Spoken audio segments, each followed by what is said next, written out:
Hi everyone, welcome to Rahul official 00 YouTube চ্যানেলে তোমাদেরকে স্বাগত জানাই। তো আজকের ভিডিওটা একটু অন্যরকম হয়েছে, কারণ আজকের ভিডিওটা হচ্ছে ডাব্লিউপি কনস্টেবলে তোমরা 60+ নাম্বার কীভাবে তুলবে সেই স্ট্র্যাটেজি আমি তোমাদেরকে বলবো। সেই স্ট্র্যাটেজি তোমরা ফলো করতে পারলে তোমরা 60+ কি তারও বেশি নাম্বার তোমরা তুলে নিতে পারো। এটা পুরোটাই তোমাদের নিজেদের চেষ্টার উপর ডিপেন্ড করছে, ঠিক আছে। এবং এরই সাথে আমি বলবো যে কত কাট অফ গেছে এবং কত কাট অফ যেতে পারে, ঠিক আছে, সেটা নিয়ে আলোচনা করব। তো যারা চ্যানেল নতুন তারা সবাই চ্যানেলটা অবশ্যই সাবস্ক্রাইব করে রাখো, এবং যারা আমার চ্যানেলের সাথে জুড়ে আছো তাদের এখানে একটা রিকোয়েস্ট, চ্যানেলটা একটা লাইক করে দাও ভিডিওটাকে, এবং প্রচুর পরিমাণে ভিডিওটা শেয়ার করো। তো আজকের ভিডিওটা স্টার্ট করা যাক, ঠিক আছে। তো যে টপিক নিয়ে কথা বলবো সেই টপিক নিয়ে চলে এসেছি, যে ডাব্লিউবি পরীক্ষা 60+ স্কোর, ঠিক আছে, করবে তোমরা কীভাবে এবং সেটা করার উপায় সেটা বলবো। তো প্রথম কথা হচ্ছে, দেখো তোমরা যাদের 60 নাম্বার উঠেছে এবং যারা আগের থেকেই জেনে গেছো যে এবছর তোমরা ডাব্লিউবি কনস্টেবল এর চাকরিটা পেয়ে যাবে, ঠিক আছে, এই ভিডিওটা তাদের জন্য নয়। তোমরা চাইলে স্কিপ করে নিতেও পারো, ঠিক আছে, কিন্তু যারা ভিডিওটা আমি তাদের জন্য বানিয়েছি যারা 60-এর আশেপাশে, ঠিক আছে, 60-এর আশেপাশে থাকছে, ঠিক আছে, কিছুতেই 55+ বা 45 নম্বর উঠছে বা 50 উঠছে, তারা কিভাবে আরও একটু ইমপ্রুভ করে সেখানে 60+ নাম্বার করে নিতে পারবে, সেটাই আমি আগে বলবো এই ভিডিওতে।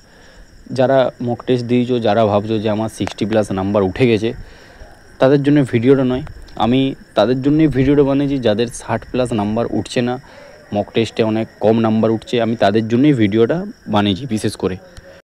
তো আমি ভিডিওতে জাস্ট 3টে জায়গাতে তোমাদেরকে জোর দিতে বলবো, ঠিক আছে, জাস্ট 3টে টপিক বলবো, সেই 3টে টপিকের উপর তোমরা প্রেসার দেবে, ঠিক আছে। এই 3টি ব্যাপার যদি তুমি তোমার মধ্যে আয়ত্ত করতে পারো, তাহলেই দেখবে যে তুমি পরিষ্কারভাবে একটা স্কোর করতে পারছো, একটা স্কোরের কাছাকাছি করে থাকবে।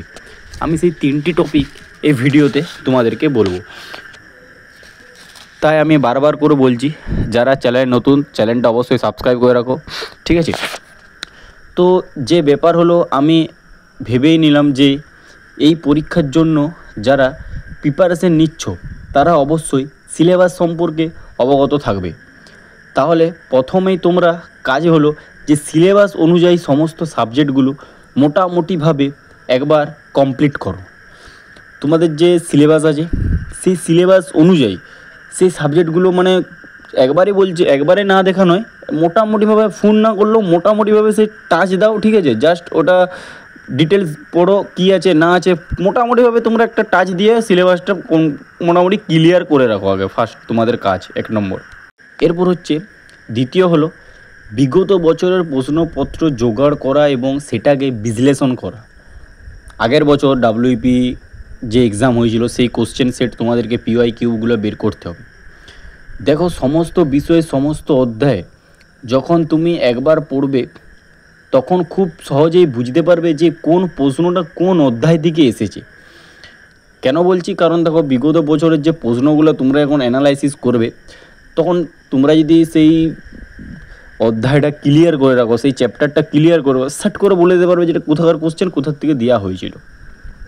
তাহলে তোমার কাছে কি হবে, যে দ্বিতীয় পর্যায়ে যে কোনো অধ্যায় থেকে বেশি প্রশ্ন এসেছে বিগত বছরে, ওইগুলো সেখানে দেখবে তুমি কিছু প্রশ্ন দেখা মাত্রই উত্তর করতে পারবে, আর কিছু প্রশ্ন এমন থাকবে যে তুমি পারবে না, ঠিক আছে। তোমার অ্যাকচুয়াল কাজ হলো কোন অধ্যায়ের প্রশ্নগুলো তুমি পারছো না সেইগুলি দেখতে।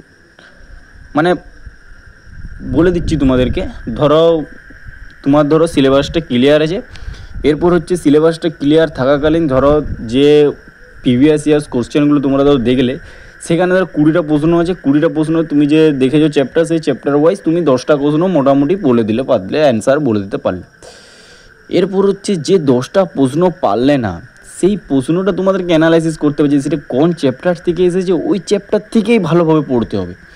এবং এটাও দেখতে হবে যে একটা চ্যাপ্টার থেকে কত % কোশ্চেন আসছে, সেটাও তোমাদেরকে অ্যানালাইসিস করতে হবে। এটা হচ্ছে 2 নম্বর পয়েন্ট।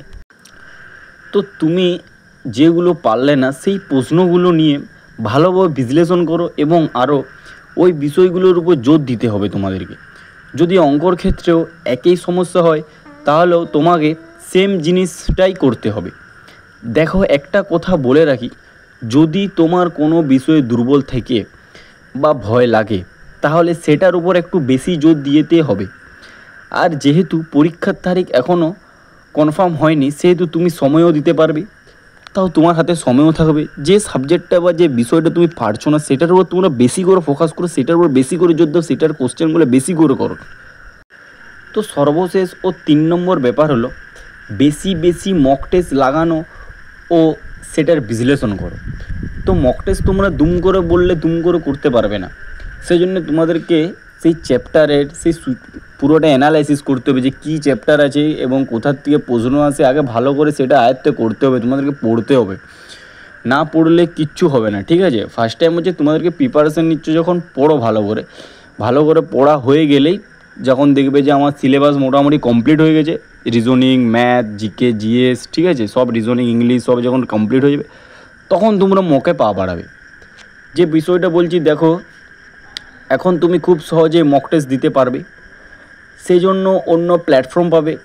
তো ফুল মক টেস্ট একদম সময় ধরে ধরে তোমাদেরকে একদম পরীক্ষার হলের মতো সিরিয়ালভাবে দিতে হবে, ঠিক আছে? তো তোমরা যদি মক টেস্ট দিতে যাও, আমি তোমাদেরকে মক টেস্ট প্রোভাইড করব, তোমরা মক টেস্ট প্রোভাইড করবে, আমি লাইভ মক টেস্ট আসবো, ঠিক আছে? আমি লাইভ আসবো মক টেস্ট তোমাদের নেওয়ার জন্য, তোমরা মক টেস্ট দেবে।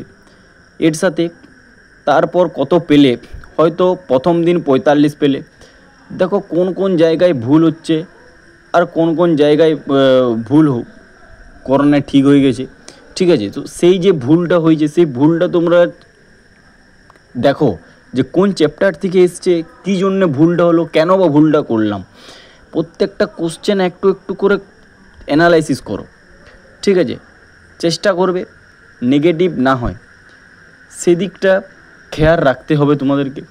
সেই ভুল করা প্রশ্নগুলো, ঠিক আছে, নোট ডাউন করলে তারপর তাদের দেখবে সে আরও হয়তো নতুন 2-1টা অধ্যায়, ঠিক আছে, আরও একটা ধরো যে প্রশ্নগুলো তোমরা সেটা নতুন একটা অধ্যায় দিয়ে দিয়েছে, ঠিক আছে, সেরকমও হতে পারে।